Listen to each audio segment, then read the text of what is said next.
I used to live in a small town called Moscow, Idaho, and it only had one shopping mall, and it was totally crappy. It was just basically one long hallway with some stores.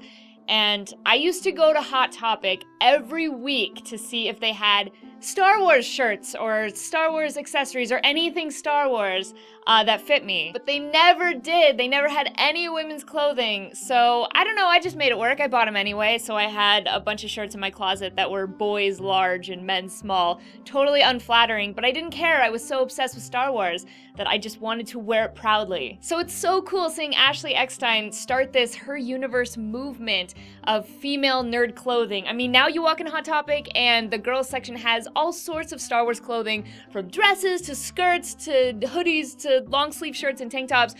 Man, thank you, Ashley. You are doing me a solid here. I've been a Star Wars fan since before I can remember. One of my earliest memories was, I think I was 8 or 9 years old. The kids from across the street would come over and I would force them to play Star Wars, and I wanted to be Princess Leia or R2-D2. I had to be one or the other. Depended on the day. My dad was the one to show me Star Wars, and it was so funny because we had this tiny little TV, but we would scooch the couch all the way forward, so we were about 2 feet away.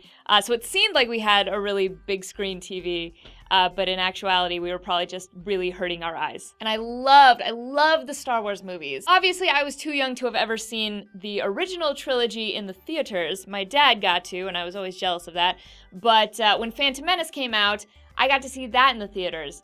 And I know that everyone hates that movie, but it blew my mind. I remember just sitting there just gawking at the screen and seeing Queen Amidala and be like, that's my new Halloween costume. No more Princess Leia, I'm gonna be Amidala from now on. And we tend to forget that when you're a kid, you don't care about plot holes and story structure and, you know, things contradicting themselves. You don't care. You're just like visually stunned by what you're seeing, and it's just consuming your mind. You know, as adult nerds, we get so preoccupied with, the prequels didn't make sense, and blah, blah, midichlorians, but like when you're a kid, you don't care. My mom and I even worked for hours and hours and hours sewing this Padme costume from Revenge of the Sith. And that Halloween, my best friends Greg and Cheryl and I had a Star Wars themed Halloween party, and I did Greg's Darth Maul makeup. Thank you! I just imagined you said, good job. So after Revenge of the Sith came out, I got Star Wars Trivial Pursuit Saga Edition. Yeah, my dad and I would play that every night and eat ice cream. Ice cream was a key component to the Trivial Pursuit evening. It was so funny because I was really good at it, but like my dad, you know, wasn't as obsessed as I was because he had a life and a job. But he would call him Boba Fett and Qui-Gon Jinn. There was one time that Dad had a video question for the win and he couldn't remember it, and Grandma was in the kitchen, and I remember him just yelling, Mom, who was King of the Gungans?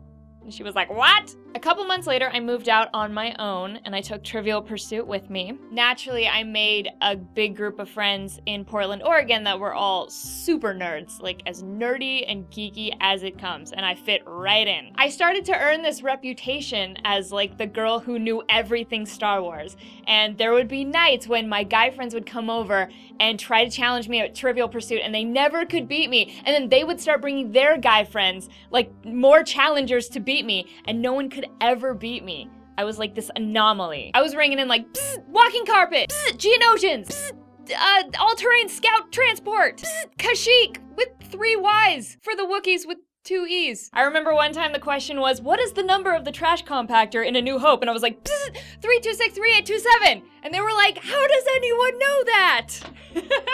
I was always super jealous of Dad too, because one time he had to wait for me to go to a meeting in LA, and who walks into the waiting room and sits right next to him? Mark Hamill. My dad's sitting there reading his magazine like, oh my god, that's Luke Skywalker. So after Mark gets done with his meeting, he walks out, looks right at my dad and says, have a good weekend. And I'm like, Dad, you have the Force now. I'm pretty sure that's how it works. So over the last few months, I've kind of been weird about the new Star Wars, and I haven't really been excited about it. And I couldn't figure out why, because obviously it's going to be amazing. It looks incredible. But the more I thought about it, the more I realized that it's because I won't get to watch this one with my dad. Like, he and I watched all 6 of the other ones together, and he's not going to be here with me to watch this one. Sorry. So my hope for the new Star Wars is, yeah, it's going to have a great story and CGI that's going to blow my head off, but I just hope that it has heart and character. I hope it's funny and charming and has great one-liners. I hope somebody gets called a scruffy-looking nerf herder and somebody else whines about the Tashi Station power converters. I want Yoda to be that crazy old man, and I want R2-D2 to backsass people. So my love of Star Wars may stem from a different place than normal, but that's me, and that's my Star Wars story. And I'll never forget those days sitting 2 feet away from the TV, eating popcorn and getting blasted into hyperspace. Thanks, Dad. I always thought Qui-Gon Jinn sounded better anyway.